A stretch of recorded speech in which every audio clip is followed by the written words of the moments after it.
no CNN 360, a gente vai falar com o senador, que é relator geral do orçamento. Ele é o responsável por organizar todas as demandas e fazer caber na peça que diz em lei quanto dinheiro o Brasil tem para gastar e para arrecadar no ano que vem, 2023. O nome dele é Marcelo Castro. Vem para cá, senador. Muito boa tarde. O senador está na nossa redação em Brasília. Eu agradeço a deferência.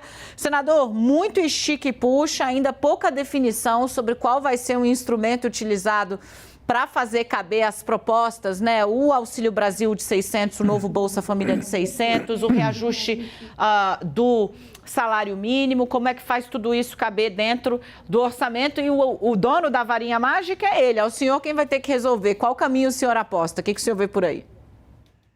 Boa tarde, Daniela. Boa tarde, Yuri. Boa tarde, Leandro. Boa tarde a todos. Bom, nós estamos com esse problema para resolver. E o caminho que eu vejo, Daniela, é o caminho da PEC.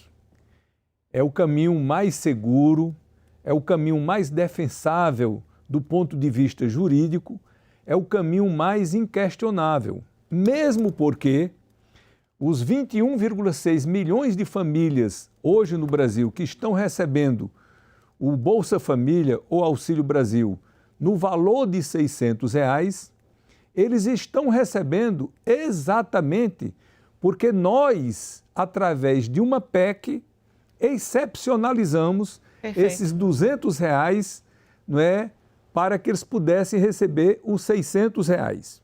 O que é que nós estamos tentando fazer na prática? É prorrogar essa PEC, prorrogar essa excepcionalização. Como tecnicamente não há prorrogação de PEC, nós temos que apresentar uma nova PEC para produzir o mesmo efeito que está sendo produzido atualmente. Ou seja, fazer com que as pessoas, 21,6 milhões de famílias do Brasil, continuem recebendo os R$600 que já estão recebendo agora.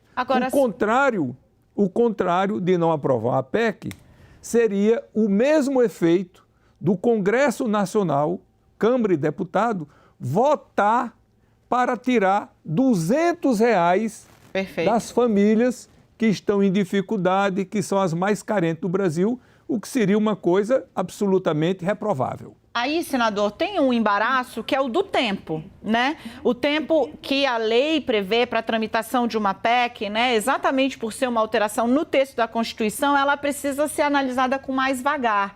Como é que faz para vencer o tempo? É exíguo, né? Brasília, o senhor sabe, tem mais experiência, muito mais experiência do que eu. Brasília, daqui a pouco, já fechou ali a tampa dos trabalhos, de olho só em janeiro de 21. Como é que faz para vencer o tempo?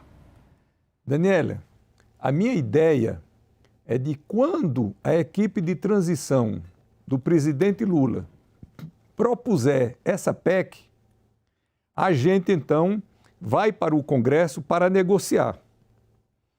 Se não tiver nenhum óbice, se não tiver nenhuma discordância e houver um consenso dos líderes da Comissão de Orçamento, da Câmara e do Senado, formando esse consenso, então a gente dá o start para a PEC. Então, o trabalho mais importante nesse momento, que eu prevejo, é o trabalho de buscar o consenso. Porque, como você disse muito bem, o nosso tempo está muito exíguo para você aprovar uma PEC por 3/5 de votos, que corresponde a 308 votos na Câmara. 49 votos no Senado, 2 vezes na Câmara, 2 vezes no Senado, no espaço de tempo que nós temos, só se todos estiverem de acordo. Como eu percebo que no Congresso Nacional há uma grande boa vontade para com essa PEC, já conversei com gregos e troianos de todas as colorações partidárias, não vi uma pessoa PL, se colocar... inclusive, senador? PL, inclusive? O PL do presidente Bolsonaro, inclusive?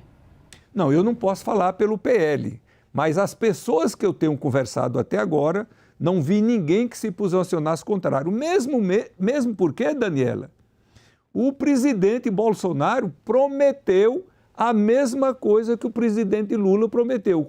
O que foi? de manter que as famílias continuassem recebendo os R$600. Como isso não está no orçamento que veio para o Congresso Nacional, do qual eu sou relator, nós só temos um caminho para isso daí. É aprovar uma nova PEC para excepcionalizar do teto de gasto essas demandas do novo governo, que são encabeçadas principalmente pelo Bolsa Família. Ô, senador, eu vou chamar o meu time aqui, né? A gente tem Yuri Pita no meu estúdio em São Paulo e Leandro Rezende do Rio de Janeiro, para a gente nacionalizar bem essa conversa. Mas enquanto os meus meninos chegam, o Yuri Pita começa aqui, eu queria que o senhor desse uma resposta a setores do mercado financeiro que têm tratado essa autorização, excepcionalidade, a prorrogação da excepcionalidade nesta PEC para pagamento do Auxílio Brasil e do mínimo, como uma espécie de cheque em branco. É cheque em branco, senador?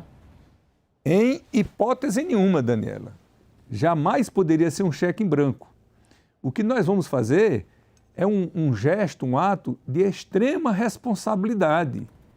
Nós vamos excepcionalizar do teto de gastos o Bolsa Família, que as pessoas já estão recebendo, e mais R$150 que o Lula prometeu em campanha para as crianças que têm menos de 6 anos de idade. Isso não é sem motivo. Há estudos mostrando que a situação é mais difícil e as pessoas passam mais fome exatamente naquelas famílias que têm crianças. Porque você imagina, uma família que não tem crianças recebe R$600. Uma família que tem 2, 3 ou 4 crianças, quer dizer, que tem crianças, recebe os mesmos R$600. Aí seria muito insuficiente. Então, o que o Lula quer, e todos nós estamos de acordo, é dar também esses R$150, que daria um total no ano que vem de 18 bilhões de reais. E os R$200 para completar os 600, 52 bilhões de reais. Então, nós já estamos falando de algo em torno de 70 bilhões de reais que nós precisamos excepcionalizar do teto. Além disso, o orçamento deste ano veio com várias deficiências, com vários furos que precisam ser recompostos na saúde, na educação. A exemplo, por exemplo, da farmácia popular. Como nós podemos fechar o orçamento do país sem recursos para a farmácia popular? E as pessoas pobres que vão todos os meses buscar o remédio na farmácia para fazer o tratamento continuado das suas doenças, como ficaria isso daí? Perfeito. Você citando a farmácia popular, mas podemos citar a merenda escolar, o transporte escolar, a saúde indígena, os medicamentos, os recursos para a vacina, dentre tantas outras falhas, deficiências que tem o orçamento, que precisam também ser recompostas. E mais ainda, investimentos. Esse orçamento que nós estamos hoje relatando é o menor da história do Brasil em investimento. Nós só temos para investir no país inteiro, um país continental como o Brasil, 22,4 bilhões de reais, o que é um valor absolutamente irrisório. Vamos pegar o caso do DENIT, só tem 6,7 bilhões de reais. Para fazer uma comparação, o orçamento do DENIT há 10 anos era em torno a média de 15 bilhões de reais. E Yuri, se você pegar 15 bilhões de reais há 10 anos e atualizar o valor para cá, nós vamos chegar a uma conclusão de que vai ser um valor em torno de 20 bilhões de reais. O orçamento deste ano são 6,7 bilhões. Seria 1/3 do que foi há 10 anos. Quer dizer, nós estamos regredindo, ao invés de estarmos avançando. Como ficariam as nossas rodovias? Então, nós precisamos de recursos para dar continuidade às obras que estão em andamento, que geram emprego, que geram renda, que movimentam a economia, que impulsionam o desenvolvimento e, naturalmente, conservar o patrimônio que nós temos construído ao longo dos anos. Com esses recursos que nós temos aí, nem nós continuamos as obras que estão em andamento e nem temos capacidade de conservar a malha rodoviária que nós temos no país. Yuri? Obrigado, Dani. Senador, boa tarde. Deixa eu ir bem direto no ponto. Pelo que o senhor está defendendo, que a PEC seja o melhor caminho, essa PEC começaria pelo Senado e aí, começando pelo Senado, poderia ter, por exemplo, uma relatoria também do senhor associada à relatoria do orçamento para justamente conseguir equacionar tudo da forma mais coesa possível. E rapidamente, o senhor listou já uma série de questões e salário mínimo. Vai ter espaço para aumento real do salário mínimo? Com certeza. Já teve uma declaração do senador eleito Wellington Dias dizendo que querem dar aumento real do salário mínimo, como foi feito desde o Fernando Henrique Cardoso, passando pelo Lula e pelo governo da presidenta Dilma. O salário mínimo nesse período teve ganho real. Todos os anos nós aprovávamos no Congresso Nacional a reposição da inflação e mais um ganho real do salário mínimo.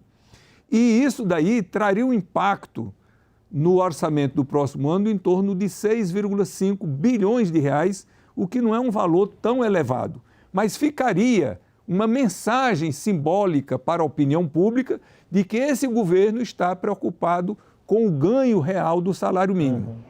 E o mecanismo ideal para resolver tudo isso daí é, sem nenhuma dúvida, a PEC. E a PEC começaria pelo Senado, porque o Senado é mais célere, porque não tem o rito que tem na Câmara, então a gente pode andar mais rápido no Senado.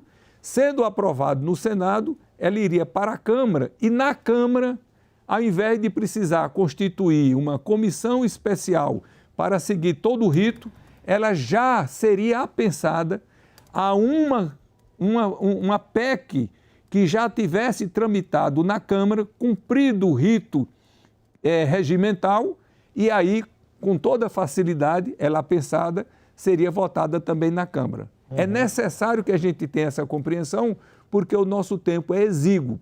Por isso eu tenho dito, o mais importante é, fazendo a proposta à equipe de transição, a gente negociar primeiro, chegar a um consenso para depois, então, dar o start. Deixa eu trazer Leandro Rezende para fechar esse papo. Se você chegou agora, muito obrigada pela sua audiência. Esse é o homem que tem que fazer a mágica acontecer para caber dentro do orçamento do Brasil a manutenção de programas sociais que evitaram o colapso, né, da economia, especialmente para os mais pobres durante a pandemia, reajuste no mínimo e também, segundo ele, disse aqui textualmente, exemplificou, o Brasil está sem dinheiro para investimento. Investimento é o que faz a roda da economia girar, gerando trabalho também, e a ideia do PT é colocar o setor público com mais participação nisso. Com você, senador, agora o Leandro Rezende, do Rio de Janeiro. Leandro? Obrigado, Dani. Senador, obrigado por estar conversando com a gente. Hoje eu conversei com o atual líder do governo no Senado, o senador Carlos Portinho, e ele cobrou que o PT apresente quem vai tocar a economia para que essa pessoa, que ainda não foi apresentada, toque a negociação da PEC da transição. O senhor está sentindo falta de alguém que já seja o responsável por tocar a economia do Brasil nos próximos 4 anos, oficialmente tocando as negociações dessa PEC por parte do governo eleito? Leandro, se eu entendi bem o questionamento do líder Carlos Portinho, olha, o presidente Lula foi eleito no domingo atrasado. Então, ele teve um justo descanso e voltou à atividade agora esta semana. Então, eu acho que ele está cobrando uma coisa muito precipitada. Então, o presidente Lula precisa conversar com toda essa frente ampla que foi formada, uma verdadeira frente de união nacional, de defesa da democracia, das instituições, e evidentemente que um ministro, qualquer ministro, tem que ser muito bem pensado, avaliado as consequências, e o ministro da Economia, sem nenhuma dúvida. Então, eu acho que não está na hora ainda de se cobrar isso do presidente Lula. É claro que ele tem o time dele, e no momento que ele achar adequado, ele vai fazer o anúncio do seu ministério e, evidentemente, vai dizer quem será o ministro da Economia para tocar o país pelos próximos 4 anos. E todos nós, e o mercado em especial, está esperando um ministro que realmente traga estabilidade, previsibilidade, para que possam haver investimentos, tanto nacionais quanto internacionais, porque, como vocês sabem, só se investe em país que tem estabilidade democrática e tem previsibilidade e respeito aos contratos.